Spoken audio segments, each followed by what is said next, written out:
So welcome. I'm Anusha Kondiparti. This is a great pleasure and an honor to be here today and moderate the panel that we have.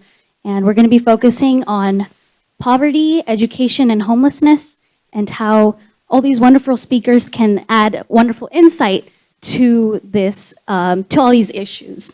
So let's begin today. So before we go on into the introductions of our speakers, I'd like to introduce myself. I'm a recent graduate from UC Berkeley. I have been working in the political sector for a little bit of time. I like to call myself a public servant, and I'm also a membership director of the Silicon Valley Young Democrats. So let me pass the mic around, and we'll do a round of introductions of everybody. Maybe one or two sentences about who you are, what you do, why you're here today, and what Touch a Life means to you. We'll keep it brief so that we have time for all the rest of the questions as well. Thank you so much. Thank you, Anu. I'm Sivakumar Arumugam. I am a tech professional, graduated from BITS Pilani. I've been in this industry for quite some time, and my passion is to do what we can do on the community and help. I'm part of the non-profit organization SSP Charity, which we do a lot of things on charity for how we can eliminate the homeless shelters, how we give food to the homeless shelters, provide education, financial support. This is the kind of thing which we do as part of the organization. Hi, I'm Anu Basu, and I'm a professor of entrepreneurship at San Jose State University. And I have a PhD in economics from the University of Cambridge. My research and my work, my research is on immigrant entrepreneurs, and my most recent research has been on Latino entrepreneurs in Silicon Valley. And so, we work at, San Jose State was named the most transformative university in the US. So that's my sort of link to education and also poverty. And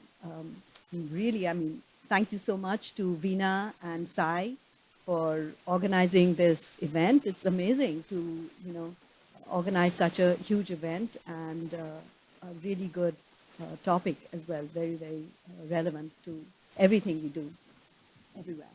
So thank you. Yeah, I do have microphone here. Hi, good morning, and first of all, thank you for organizing such a event which touches everyone's life, and including me. And my name is Alakh Verma, and I am founder CEO of Centriq, which is an AI company based out of Silicon Valley here. Prior to that, I led my successful career at Oracle, where I led the entire product development and evangelizing the new technologies. And I'm also associated with UC Berkeley, UCSC, where I impart some of the knowledge and skills which I have. And today is a topic which really touches my heart about how should we address the poverty, homelessness, and that goes in terms of how we can create awareness. And that awareness goes in terms of it's not the poverty of the wealth, it's the poverty of emotions. And that's why we see people on the street. So I'll be touching upon that topic very, very closely, intimately, and how we should all come forward to address that. Thank you. Hi, thank you. Hi, I'm Suja Viswesan. I'm the co-president for the Pratham USA, San Francisco Bay Area chapter. My day job is a techie, so I worked in various, actually I graduated from San Jose State, so, and I have worked at various companies like IBM, LinkedIn, and most recently at Warner Media. And I'm here because I think with everything that's happening in the world, I think a little bit of kindness can go a long way. We can all be kind and compassionate to each other. So that's what got me here today. And also living in San Jose, homelessness is not something that you can escape. You can try to live under your bubble, but it's very apparent. You can see it on the streets. You can, as soon as you land from anywhere from your brilliant vacation, you cannot escape seeing the homelessness in this town, which is Silicon Valley, heart of money and everything, and we still see that. So it is definitely something, poverty is something that I want to see how we can all give back. So that's why I'm here.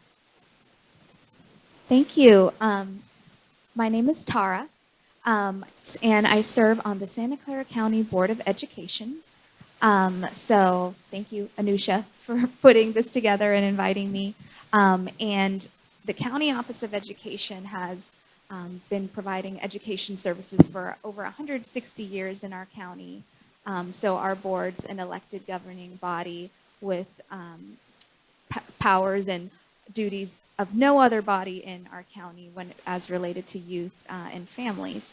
And in terms of direct services, we provide education programs for youth from their very early ages to the age 24.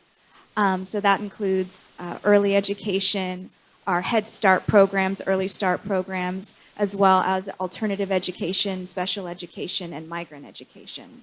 And so we are really honored to manage a budget of over $300 million and to play a role in serving the county's over 30 school districts and over 270,000 public school students.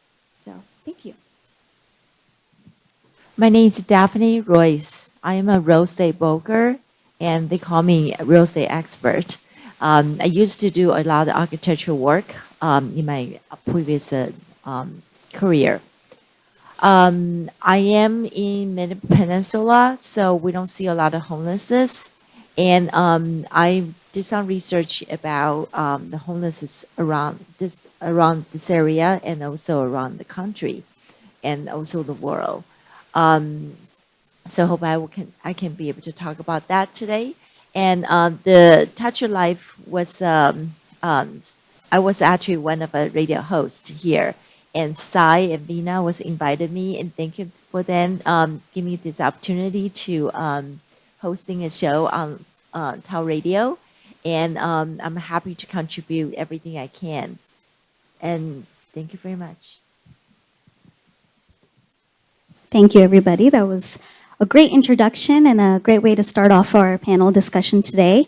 And now that we've heard a little bit about your personal life and what you do for what you believe in, I'd like to focus a little bit about the cause and the foundation or the company or the organization that you're representing today. And a little bit about maybe the work that you've done in the past or work that you're doing in the future, maybe a specific project that might really interest people to get involved with. Anything that you see here that interests you about poverty, homelessness, education, or maybe all three combined, we'd like to hear a little bit more about that. And we'll start off with. Thank you. So as part of Shirdi Sai Parivar charity, what we do, I think give a few introductions of what has been done and then what's our plan and what's our vision that can help connect people. So as part of the eliminating the poverty, or the fundamental thing is food, right? So what as part of SSP we have done is like we partner with food shelters, like homeless shelters, and go and prepare food and serve the community. We have been serving pre-pandemic as well as a little bit. We started again after the post-pandemic into 8 shelters. It's been well received, and we partner with the second food harvest organization, and we also donate a lot of food to the community. We have been donating about 3,500 pounds per year or so. And so we do sandwich sevas for the homeless shelter and go and distribute them. Our volunteers, it's a completely non-profit based organization. We go and distribute this to the homeless shelters in the morning so that they can have some breakfast. So those are things which we are doing as part of the thing. And also we partner with, we're a very proud partner of Milpitas Food Pantry and Modesto Shelter, where we distribute a lot of food so that we can serve the community by giving them when it is need. Where we have seen like how difficult the food was for the poor, where they don't have that privilege to buy things, so they used to come and take the food from the food pantries. So we are a very proud partner of that. So we've been serving this community for many, many years here. As part of the education thing also, we are right now started with small, with doing some financial assistance to Milpitas High School, where the the need, but they're merit based as well as they are underprivileged in sense like they don't have money to go for the school. What they desire, we partly participate in giving them some scholarships, which has been, we are doing it for the last few years now. So our vision is to see how we can expand that into a bigger portfolio of things where we can serve all across the Bay Area, all schools, if we can, and we are partnering with that, with some tech companies as well on that. So those are things which we are doing, and we also do some small activities like distributing blankets, creating like toy drives for kids, because Christmas is around. Like I know how people expect for kids, like they will need the smallest thing is a toy, right? So we'll still participate in those kind of activities. Family giving tree, we do backpack drives when the school starts, when they are very lack of supplies. So it's a big thing for them. It's not for us, but for them, it's even the small pencil and rubber and things like that. What you have is a big thing for them. So we participate in these kind of activities and giving back to the community. That's what we are doing as part of the charity.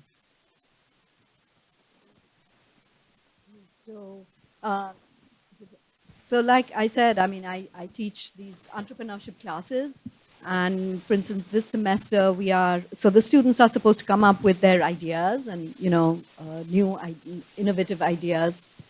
And what we are emphasizing is social impact.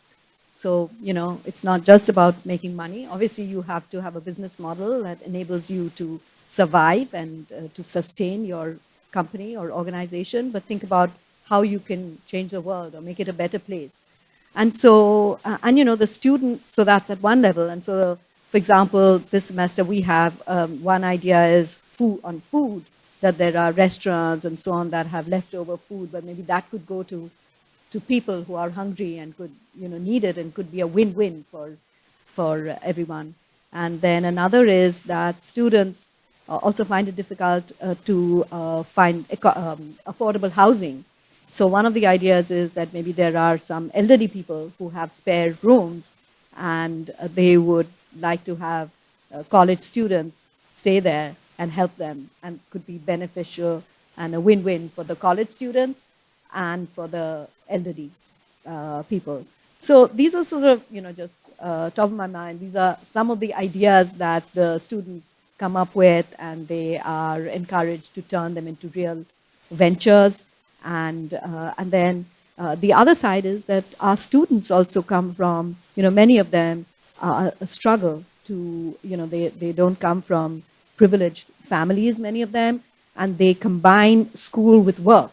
And to me, I was really surprised when I moved here, because it didn't happen in India when I grew up, and I didn't know in England as well, where education was almost free when I was there, so for the local population. So that's a challenge for the students, so that is why we actually have some, we also operate on donations, and we have an alum who has given us a large donation that's helped us start a accelerator program, a student accelerator program.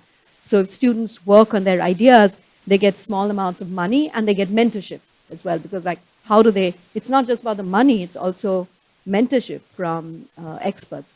So that's what we are doing to try and help the students turn these ideas into real ventures. And so we have some successes, and one of the students has got into the Tech Stars program, an actual accelerator, and in fact, he's also gone into Harvard. So I don't know whether he's taken the leave of absence to develop his company. So these are just some examples. And actually, I should thank Veena and Sai. They have also helped with our business plan competition, so that it's so great to see for us. Probably I'll add a little bit flavor of the corporate responsibility. Coming from Oracle, I have seen how responsible this organization has to be to address the issues of homelessness and poverty. Now, if you go around San Francisco, what do you see? You see people on the street. Are they really, really poor? Probably I see 9 of 10 people are not poor, but they are either, cause of, let's say, drugs, or they have become victim of something where that has erupted from emotional imbalance. And that really gives me to think that how can we create awareness, and how can we really address that issue of emotional imbalance?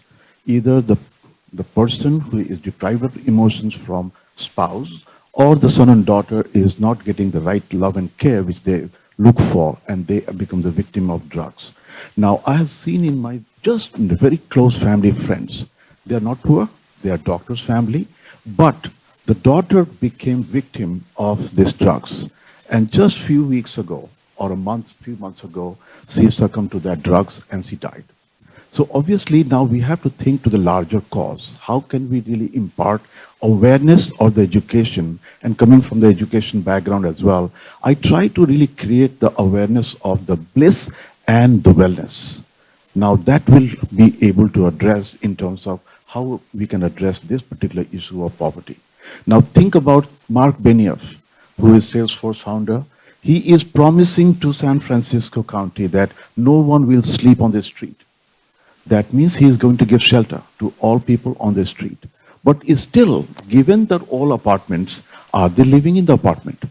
Answer is no, because they are going for the drugs. And they are looking at the shelter where they will be getting the drugs.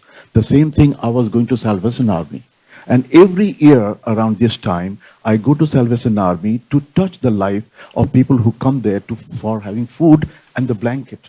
Is that enough? So the thing which we have to think about, how can we go all out at the corporates, like we soldier, and create awareness to all executives and staff and say that, look, this is the issue we have to address at the ground level and go all out. All the volunteers here, they should be awakened and come forward and say that let's do something which should be creating awareness. Just not giving away the blankets and the food is going to solve the problem. But the problem is a little bigger, larger, and that will come through from within to impart the knowledge and the bliss which we do share among our neighbors, among our near and dear ones, so that they get empowered and they don't become victim to drugs. They don't become victim of any other things which causes poverty, which causes this kind of thing which we see on the street. So these are my 2 cents which I can share as we can go along. Thank you. According to UNESCO, if all the students from low-income countries get the basic just reading and writing skills, we can take 171 million people out of extreme poverty. So education definitely has a lot of power in bringing people out of poverty. There are 250 million children in this world who don't know how to read or write, of which 1/5 of them are in India.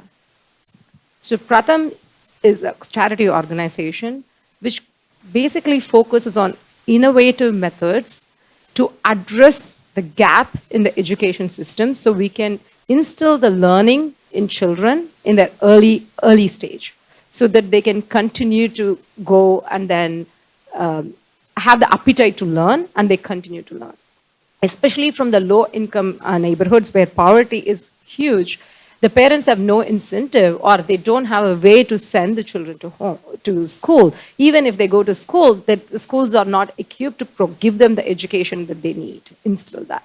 So Pratham does a lot of intervention with working with the local communities in urban slums, in villages, in rural areas, working with the community to supplement the education so that the children are reading and writing at the right level. So they do not go and say, hey, you are in 1st grade, you should be reading this, or 5th grade. They just go and meet the children where they are and then try to get them to read and write and then give them the numeric literacy so that then they can go and then succeed in their schooling system. So they have open sourced this, and Pratham's methodology is being used in 14 countries, including Africa and many African countries, as well as Southeast Asian countries. This methodology is applied and then it's being used. So that's why I'm very passionate about this education, because that's one thing that has afforded me the privilege to come to this country, and who I am today is because of the education.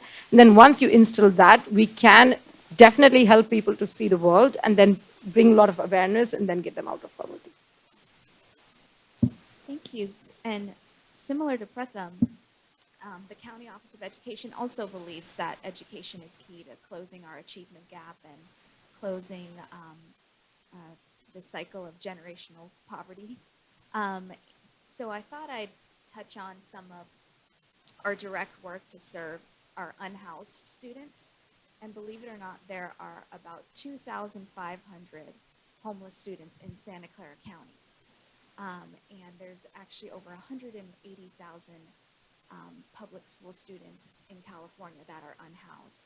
So the first federal law to directly serve unhoused public education students is called the McKinney-Vento Act, which was passed in the 1980s. So the County Office of Education has a department, Foster and Homeless Youth Services, where we have liaisons that work directly with our unhoused youth to uphold the McKinney-Vento Act and other educational laws to serve and protect the rights of both foster youth as well as unhoused youth and justice-involved youth.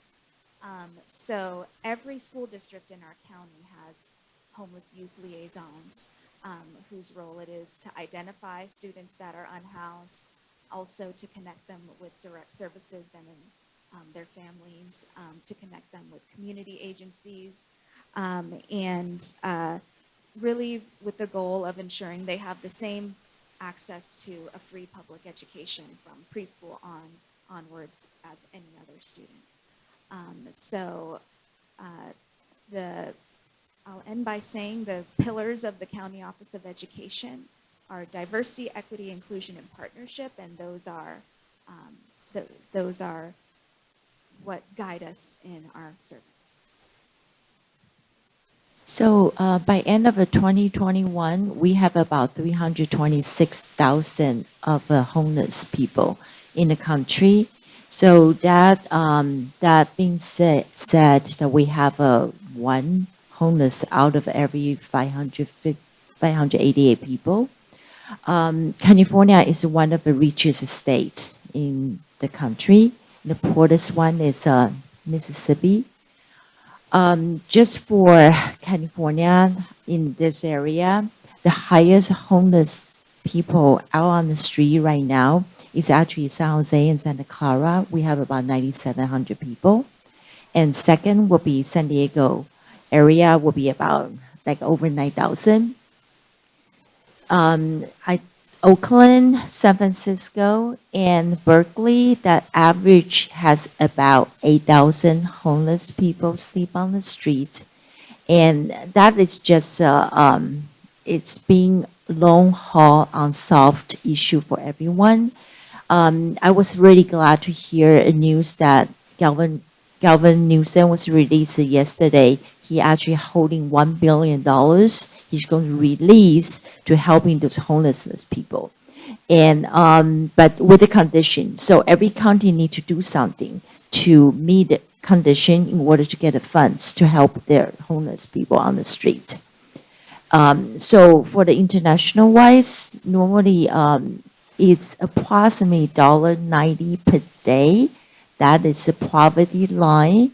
A lot of country doesn't even meet that, especially a very poor country in Southeast Asia, Africa, and some islanders. That is something we can address for them, but the biggest thing I see is education. But education is not it. They don't have a facility. They don't have a school. They actually don't have an actual infrastructure to support education. So I have seen that it's ongoing. Hopefully that we will be able to address that. Donation will help, but I think it's other things that other countries will have to do to deal with that issues. Definitely. Thank you so much, everybody, for your wonderful answers. It was nice to hear about the work that, everyone is doing in their own realms. And I like that we have such a diverse, panel today, because we have people from the county, we have local, we have real estate, we have international, we have corporate, we have higher education, and we have, religious groups. And today we're here and we see such a united front. Everyone wants to solve the issue, and everyone in their own way is working towards this goal of uplifting people out of poverty and homelessness and providing people with the tools and accessibility to have more education and support education. Did you have a question? Okay.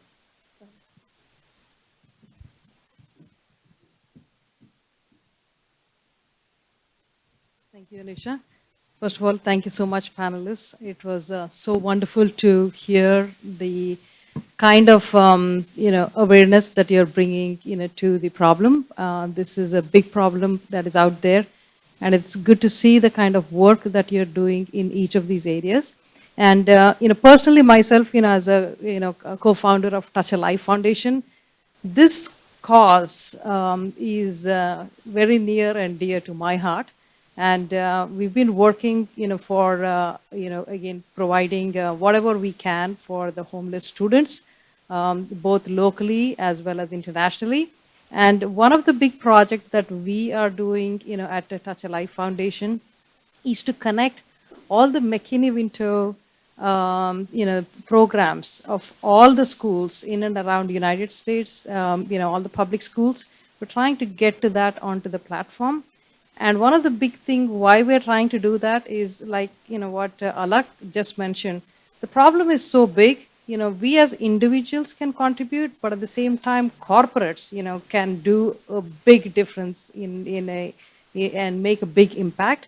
So we have a platform, just like how you have Uber, where, you ask for, a ride and somebody is there out there to give a ride.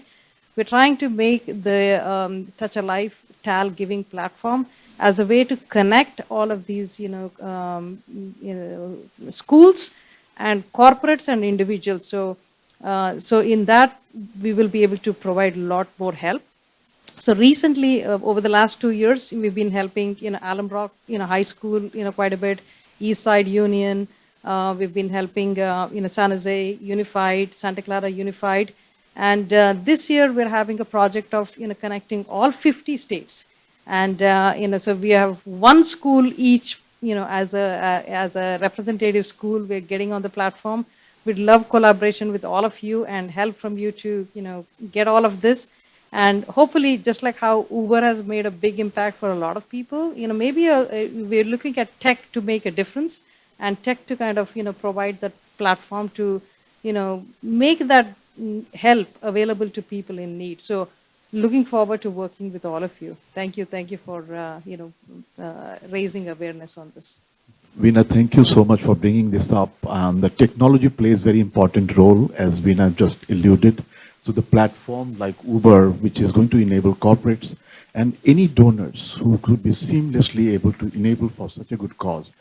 And talking about artificial intelligence, talking about emotional intelligence, that can also be brought in together just to empower where the needs are, where the causes are, and how can we address the cause which we're talking about, poverty and talking about homelessness. So we need to talk a little bit more about the wellness and also spreading the word in the corporates like of Oracle, IBM, and Microsoft and Facebook. In a very humble attempt, I'm trying to bring in the bliss and wellness program within my organization. And with that, what are we trying to do is to give them a little bit of emotional connect with their near and dear ones, with neighborhood, and with their aspect of serving the community. With that, I'm sure that we will create some positive impact. Thank you, Veena, for such a good cause. Thank you, Alakh. And thank you, Anusha, for holding a wonderful panel. And we'll, give some questions, to the audience over here. I see some hands.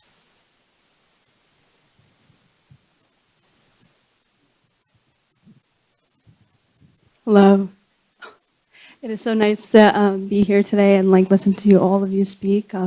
It's incredible. All the work you guys are doing is incredible.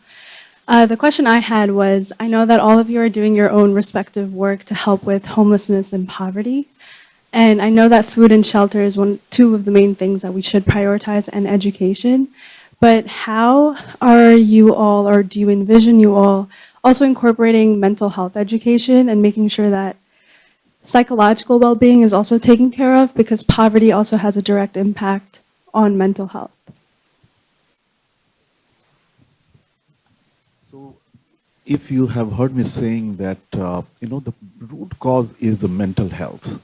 And that starts from home, that starts from the school, that starts from the workplace, right? So if we bring in those inclusive education and awareness at every level of our upbringing, probably we can address that. So when I touched upon wellness, there has 4 elements of the wellness, which starts from the basic food, which is Ayurvedic principle of food. Then we talk about a little bit of spiritual connect with the divine. And that will also give you a mental strength that you are a spirit. You are the energy which you're going to transform the home and the society. And if that goes along, then you can bring the change in your society and not getting victim to what we are seeing on the street of San Francisco. So that is the mission which we have taken within our organization to go spread the word in the corporate world. And the corporates are embracing now. So yoga, meditation, the wellness, Ayurvedic fundamentals and the principles are coming into play.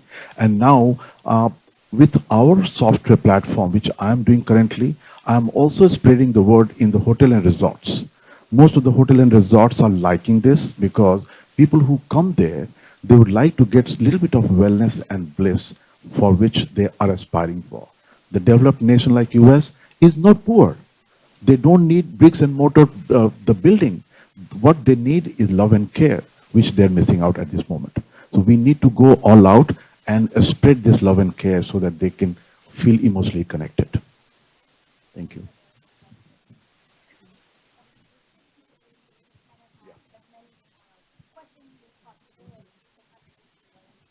Yeah, well, I will mention, well, first I see CEO of the Healthier Kids Foundation here, Kathleen King, who's a former County Board of Education trustee.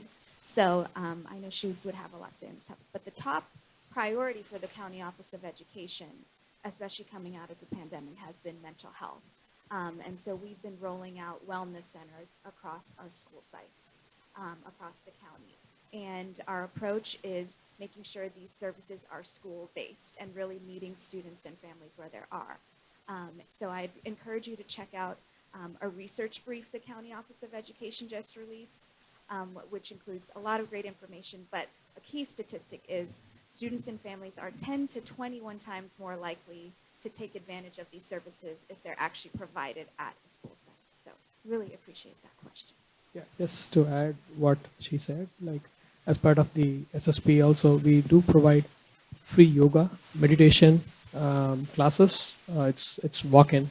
Anybody can walk in and just participate in that, and that's giving a lot of connecting the mind, and that can relax them, and they can be performing what they can do the best. I think the most important issues here for homeless is this area is too expensive. A lot of people can't afford it, and they're forced to be out of the street. The budget, $1 billion budget will help, but the county need to cooperate with the state governor in order to get the fund to help those people. They understand the issue, the mental issue, the drugs issue, the lacking of food, security, all of them. So we need to help them how to get to those people on the street.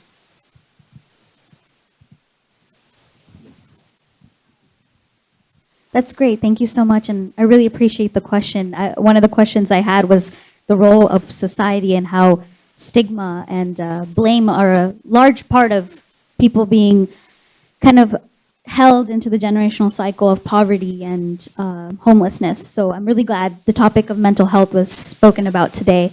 If anybody else has any more questions, I'd like to open it up. Go ahead. Hi, everyone. Thank you all so much for all the work that you do. I think something that I resonated with the most is that, access and opportunity to education is what breaks that cycle of poverty. I currently work at a community college in Redwood City. I'm a counselor and something called a retention specialist for the program. And so I think that access to community college and, the stigma around community college is huge in a lot of our communities. But I think not just receiving that education, but all the resources that a community college provides as well is so important. We also have a Connect with Second Harvest. We have a food pantry. We do grocery drives for the community. There's no questions asked. You just, during the pandemic, you would just pop your trunk. They would put groceries in your car. We have something called Spark Point, where you have financial literacy education for students. And then also we had an emergency grant for housing for students who were displaced, whether they were evicted or didn't have money. Around the area, there were hotels that they had connections with that they would be able to house for a quarter of the price that the district would pay for. And in addition to that, just all the other benefits. So the program that I work for, we pay for textbooks and tuition and give $50 gift cards every month, and they have a dedicated counselor to help them transfer or graduate. And just having all of those support services, even if you're enrolled for one unit, you get access to just so many things. And I think that is I'm just such a huge advocate for community college. So if you know any students who are going through the process, I know I see some young folks here too, if you are starting to go to that 4-year pathway, also just highly consider community college first, just because there's so many benefits. And so many of our students go to San Jose State as well. So it just, it's an amazing community, it's an amazing program, and I know one of the key is those partnerships with the community to continue these resources. So if any of you are in that Redwood City, San Mateo, San Carlos area, or have not been able to reach that area and would like to, I would love to talk to you and connect you and spread those resources even more. And yeah, I love the mental health question as well, because everything is tied to mental health. Yeah, I'm just really excited to be here today.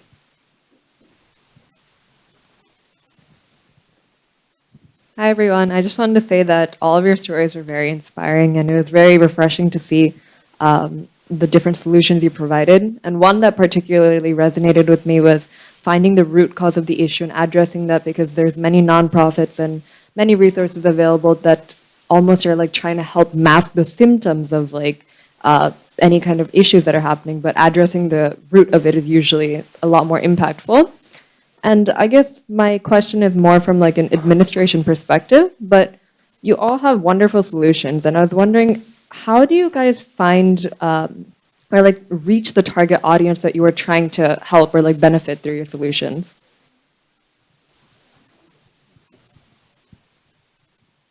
So in Pratham's case, it's about children, right? So going into this urban slums where there are, we know that just living in the US, the state of public school is very tied to the real estate. So if you're in a rich neighborhood, the schools are great. If you're in a poor neighborhood, the schools are not great. In San Jose, one of the person that I know went to a high school in San Jose, in South San Jose, and then there was only one person out of her high school who went to college. She was the only one going to college, and she's the first in her family, in her whole generation to go to college.